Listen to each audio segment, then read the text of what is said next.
बिस्मिल्लाहिर्रहमानिर्रहीम। शुरू अल्लाह पाक के बरकत के नाम से बिना प्यार को चुनता है। Welcome to training tribe 699। सबसे पहले चैनल को सब्सक्राइब कर लें, वीडियो को लाइक कर लें, नोटिफिकेशन ऑन कर लें ताकि आने वाली तमाम वीडियोस आपको सबसे पहले मिल सकें।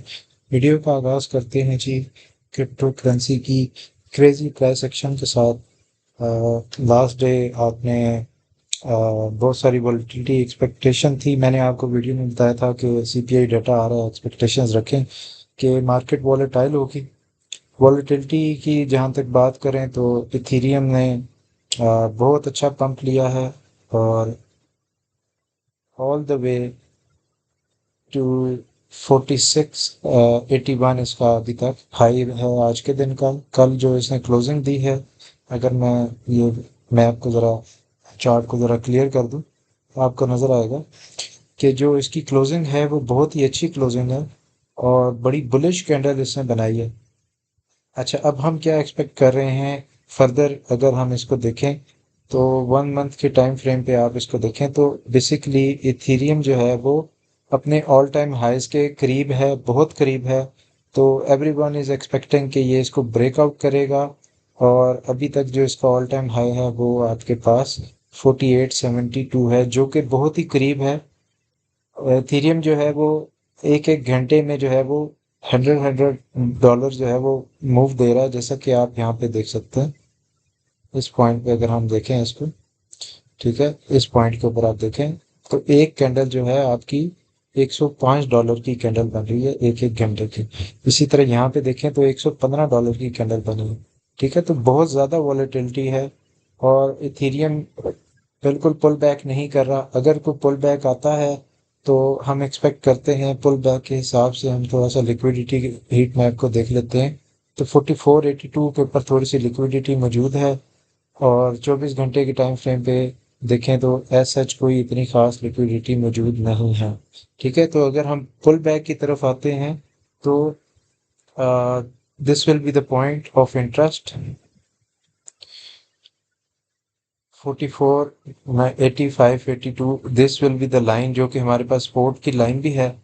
अभी क्योंकि मेजर रेजिस्टेंस को हिट कर रहा है तो हम एक्सपेक्ट करते हैं थोड़ा सा रिट्रेस करे, इसी रीजन में थोड़ा सा मूव करे, जैसा कि यहाँ पे कंसोलिडेट किया। अगर कंसोलिडेट करता है तो दैट्स गुड, अगर नहीं करता इन दैट सिनेरियो एक मजीद पंप, सडन पंप देखने को मिलता है तो ऑल टाइम हाईज के ऊपर हम प्राइसेस को जाता हुआ देखेंगे। ठीक है, इथेरियम ऑलरेडी अपने ऑल टाइम हाईज के बहुत करीब है, लेकिन राइट नाउ हम जो एक्सपेक्टेशंस हैं, क्योंकि जब भी आप रेजिस्टेंस में हिट करते हैं तो यहाँ पे बहुत सारा सेलिंग प्रेशर होता है। ठीक है, और सेलिंग प्रेशर में आपके पास क्या चीज़ें आ रही होती हैं? आपके पास कॉन्टिन्यूस सेलिंग प्रेशर जो होता है वो एक तो प्राइस को ड्रैग करता है ऊपर की तरफ, जैसा कि मैंने आपको प्रीवियस वीडियोस में भी बताया था, लेकिन उसके साथ साथ आपके पास यहाँ पे प्राइस आके स्टक हो जाती है। ठीक है, तो हम देख सकते हैं कि एक एक मूव आ सकती है 750 तक या 4700 तक, और उसके बाद एक पुल बैक थोड़ा सा आ सकता है।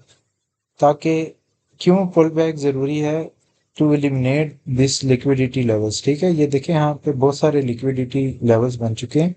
ऊपर के लेवल पे इतना ज़्यादा लिक्विडिटी नहीं है, लेकिन नीचे के लेवल पे काफ़ी ज़्यादा लिक्विडिटीज बन चुकी हैं। तो एक पुल बैक जो है वो स्टॉप लॉसेस को हिट करेगा, इन लिक्विडिटीज को ख़त्म करेगा, इसके साथ जो है वो ऑर्डर ग्रैब करेगा, जैसा कि यहाँ पे आपको ऑर्डर नज़र आ रहे होंगे। ये जो ऑर्डर है, ठीक है, यहाँ पे कॉन्टिन्यूस ऑर्डर्स लगे हुए हैं, 1.5 मिलियन 2 मिलियन 3 मिलियन इस तरह के ऑर्डर्स यहाँ पे लगे हुए हैं। ठीक है, तो हम एक्सपेक्ट करते हैं एक छोटा सा पुल बैक आए और उसके बाद प्राइसेस ऊपर की तरफ मूव करें। वैसे तो इथेरियम की अगर हम ओवरऑल उसकी बात करें, जो मूवमेंट की बात करें, तो इथेरियम का जो प्राइस एक्शन है इट्स वेरी स्ट्रांग। अगर आप यहाँ से देखें तो कोई पुल बैक आपको देखने को नहीं मिला। आफ्टर दिस पॉइंट यहाँ पे सीपीआई डाटा आया और कॉन्टिन्यूस मूव आई, उसके बाद कॉन्टिन्यूसली वो पंप कर रहा है। ठीक है, इसी के साथ इनफ्लोज की बात कर लेते हैं तो इथेरियम के जो इनफ्लोज हैं $500 के इनफ्लोज हैं। लास्ट डे $1 बिलियन के थे, 12 अगस्त को $500 के इनफ्लोज थे। और जहाँ तक बात है बीटीसी के इनफ्लोज की, तो बीटीसी के इनफ्लोज बहुत ही कम हो चुके हैं, ना होने के बराबर ही हैं। ठीक है, और इथेरियम के इन्फ्लोज बढ़ गए हैं। ठीक है, तो ये चीज़ क्या आपको बता रही है, ये चीज़ बता रही है कि जो डोमिनेंस है वो चेंज हो गई है। ठीक है, मैंने आपको पहले भी इसका जिक्र किया था। डोमिनेंस की हम बात कर लेते हैं। तो जो डोमिनेंस के चार्ट के ऊपर जाते हैं और हम इस चीज़ को भी देखते हैं, तो डोमिनेंस जो है वो चेंज हो चुकी है। और ये लाइन जो थी, मैंने कहा था इसको ब्रेक करेगा तो आपके पास जो है मूवमेंट्स आएंगी। ऑल्ट कॉइन में काफ़ी ज़्यादा मूव देखने को मिलेगी, इथेरियम में काफ़ी ज़्यादा मूव देखने को मिलेगी। तो लास्ट डे अगर हम इसकी बात करें तो ये ब्रेकआउट हो चुका है और ये नीचे की तरफ डोमिनेंस जा रही है। अगर फर्दर सपोर्ट की बात करें तो 54 55 के ऊपर इसकी सपोर्ट है, 57 पे थोड़ी सी सपोर्ट है और बाकी 55 पे सपोर्ट है। ठीक है, तो बेसिकली इस डोमिनेंस चार्ट का मकसद ये होता है, अगर हम इस डोमिनेंस चार्ट की बात करें तो इसका मकसद ये होता है कि इधर से आप अंदाजा करते हैं कि जो मनी फ्लो है, पैसा जो है वो किस में आ रहा है। ठीक है, तो राइट नाउ अगर हम मनी फ्लो की बात करें तो मनी फ्लो जो है आपके सामने यहाँ पे मैंने आपको दिखाया है, इथेरियम में आ रहा है, बाकी ऑल्ट कॉइन्स में आ रहा है, जिसकी वजह से ऑल्ट मार्केट जो है वो काफी ज्यादा तेजी से पंप हो रही है। ठीक है, यूनी की बात कर लेते हैं।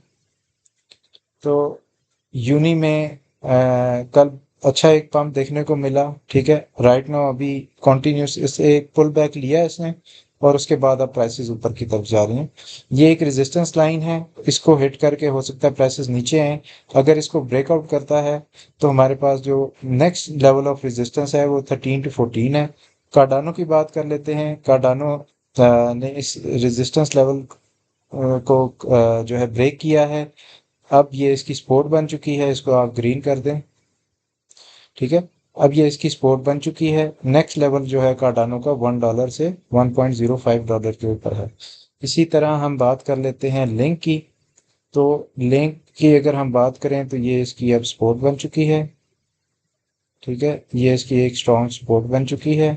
अगर हम इसकी पुल बैक की बात करें तो हम एक्सपेक्ट करेंगे कि इसी पॉइंट के ऊपर से ये रिवर्स हो। अदरवाइज अगर तो इथेरियम पुल बैक नहीं करता, इथेरियम में कॉन्टिन्यूस, अब जैसा कि आप देख सकते हैं इसके इसको हम सपोर्ट बना देते हैं। ठीक है, ये अब सपोर्ट बन चुकी है हमारी। और ठीक है जी, तो अच्छा, तो चीज़ें बड़ी सिंपल नज़र आ रही हैं। राइट नाउ 4 घंटे के टाइम फ्रेम के ऊपर अगर हम देखते हैं तो कैंडल थोड़ा सा नीचे आई है, 4600 के ऊपर सपोर्ट ले रही है। थोड़ा सा रिट्रेस एक्सपेक्टेड है ताकि लिक्विडिटी को भी ग्रैब किया जाए, ऑर्डर्स को भी ग्रैब किया जाए फर्दर आगे मूव के लिए। लेकिन जैसा कि आप प्रीवियस देख सकते हैं यहाँ पे थोड़ा सा मूवमेंट आई थी, बिल्कुल इतनी ज़्यादा मूव नहीं थी, ये बिल्कुल थोड़ी थोड़ी मूव थी, साइडवेज मूव कर रहा था। अगर तो साइडवेज मूव करता है तो इट मीन्स के इथेरियम में बहुत ज़्यादा स्ट्रेंथ है, नीचे नहीं आ रहा।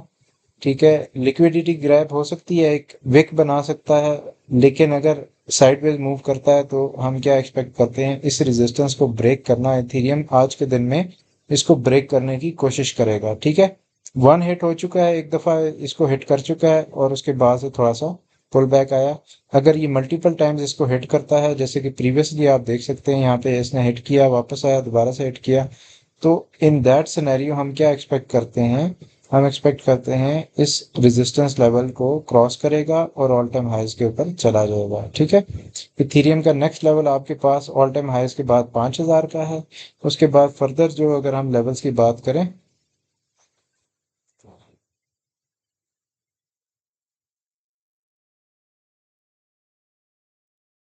अच्छा, राइट नाउ ये इस रेजिस्टेंस लाइन के ऊपर सपोर्ट ले रहा है। ठीक है, आपके सामने मैं इसको शो भी कर रहा हूँ।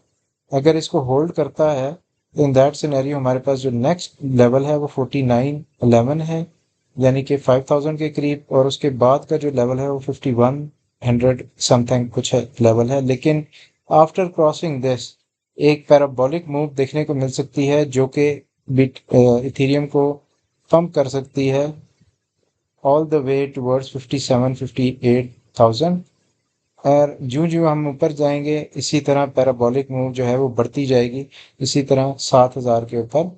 और फाइनल जो टारगेट है वो अगर आप देखें from this point two this point, तो आपका तकरीबन $8,000 का इथेरियम जो है वो एक्सपेक्टेड है। अच्छा, अब ये जो मूव्स हैं वो ऑब्वियस सी बात है एक ही दिन में मूव होने वाली नहीं है। ऑलरेडी एक बहुत बड़ी मूव यहाँ से मूव स्टार्ट हुई है, और 37% की अब राइट नाउ, वैसे तो थोड़ी 40% की गई है, लेकिन चूंकि थोड़ा सा पुल बैक, हल्का सा पुल बैक आया, तो आप इसको कंसिडर करें 37% की मूव है। ठीक है, from all the way from 3300 towards 4600। ठीक है जी।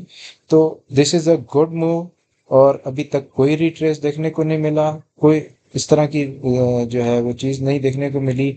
लेकिन अब चूंकि प्राइसेस जो हैं ऑल टाइम हाइज के ऊपर खड़ी हुई हैं, मेजर रेजिस्टेंस लेवल के ऊपर खड़ी हुई हैं, तो माइट भी पॉसिबल कि एक ऑल टाइम हाई बनाए 48-49,000 के ऊपर, या 5,000 के करीब जाए, और फिर वहां से एक पुल बैक ले, और to eliminate all the late longs और बाकी सारे जो हैं इन चीज़ों को क्लियर करने के लिए, जो मार्केट में जो आपके पास लिक्विडिटी लेवल्स वगैरह हैं।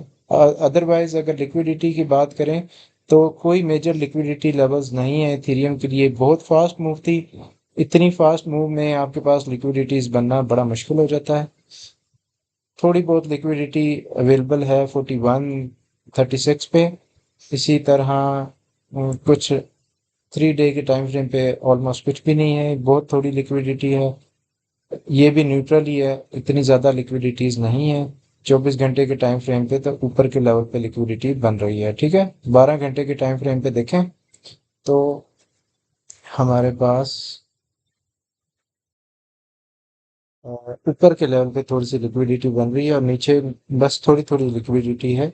कोई मेजर लिक्विडिटी लेवल नहीं है जैसे कि यहाँ पे था, और जहाँ से मूव स्टार्ट हुई थी from this point towards this point, ऐसी कोई लिक्विडिटी पैचेस नहीं है। लेकिन यहाँ पे थोड़ी बहुत ऊपर के लेवल पे लिक्विडिटी बन रही है। जो प्राइस यहाँ पे होल्ड होगी ऊपर लेवल पे, लिक्विडिटी ज़्यादा बनेगी। सोलाना की बात कर लेते हैं। सोलाना अपनी इस रेजिस्टेंस लेवल को इसने ब्रेक किया है। नाउ राइट नाउ 200 का जो इसका रेजिस्टेंस लेवल है, उधर प्राइसेस जा रही हैं। इसको आप सपोर्ट बना दें, इसको रेजिस्टेंस बना दें, और हमारे पास एक ट्रेंड लाइन है, उसके ऊपर ये सपोर्ट ले रहा है 4 घंटे के टाइम फ्रेम के ऊपर। अगर इसके ऊपर क्लोज करता है, इन दैट केस हम एक्सपेक्ट करते हैं प्राइसेस को ऊपर जाता हुआ देखेंगे। और सेकंड जो हमारी ट्रेंड लाइन है, जो मेजर ट्रेंड लाइन है, जो कि आपकी एग्जिस्ट करती है from all the way from this bottom 80 के लेवल से, हम एक्सपेक्ट करते हैं कि सोलाना की प्राइस हिट करेगी 213-215 को। आफ्टरवर्ड्स 215 से ऊपर सोलाना के लिए जो मूव्स हैं वो ज़्यादा इजी हो जाएंगी, और उसके बाद आपके पास ऑल टाइम हाइज, और डिपेंडिंग ऑन द सिचुएशन, जो मार्केट की जो सिचुएशन है। बहरहाल ओवरऑल सोलाना अच्छा परफॉर्म कर रहा है। Solana is back. इसी तरह एक्सआरपी की बात कर लेते हैं। तो एक्सआरपी ने थोड़ी सी मूव ली थी कल, 4% की मूव ली थी। थोड़ी सी बेरिश डाइवर्जन इसमें देखने को मिल रही है एक्सआरपी में, लेकिन स्टिल एक्सआरपी होल्ड कर रहा है अपने लेवल्स को, और अपनी प्रीवियस जो ऑल टाइम हाई था उसका उसके बीच में आ चुका है। उसके बाद इसका ऑल टाइम हाई ये मौजूद है। Still from this point towards this point अगर हम बात करें, तो 5% की मूव है इधर तक। ऑल टाइम हाईज तक बात करें तो 12% की मूव है, जो कि किसी भी टाइम एक्सपेक्टेड है कि अगर तो मार्केट बुलिश रहती है और रिट्रेस देखने को नहीं मिलता, इन दैट सिनेरियो हम एक्सआरपी के लिए भी वही एक्सपेक्ट करते हैं जो बाकी कॉइन्स के लिए एक्सपेक्ट करते हैं। कार्डानो की बात कर लेते हैं। कार्डानो में अभी एक रूम बाकी है। कार्डानो जो है वो स्टिल एक लेवल पे जा सकता है, वन वन डॉलर के लेवल पे जा सकता है। और अगर हम प्रीवियसली उसकी प्राइस हिस्ट्री को देखें, तो $1 के ऊपर रेजिस्टेंस थी, उसके बाद 1.14 पे रेजिस्टेंस है। आफ्टर दिस ये जो पैच है, ये this is the major patch. इसको क्रॉस करने के बाद कार्डानो कैन बी पैराबोलिक। ठीक है, इस मूव यहाँ से लेके यहाँ तक एक बड़ा जंप है कार्डानो की प्राइस के लिए। ठीक है, 38% का जंप नजर आ रहा है। तो खैर इट्स टू अर्ली टू से। बहरहाल मूव स्टार्ट हो चुकी हैं, और अपनी पोजीशंस आप पहले से ही अगर आपने बनाई हैं तो दैट्स वेरी गुड। अगर अभी बनाना चाह रहे हैं तो this is the right time to make positions. बहुत ज़्यादा हाई लेवरेज नहीं रखें, थोड़ी सी कम लेवरेज पे प्ले करें, ताकि अगर कोई पुल बैक आता है तो आप उसको सस्टेन कर सकें। This is all for today, thank you for watching.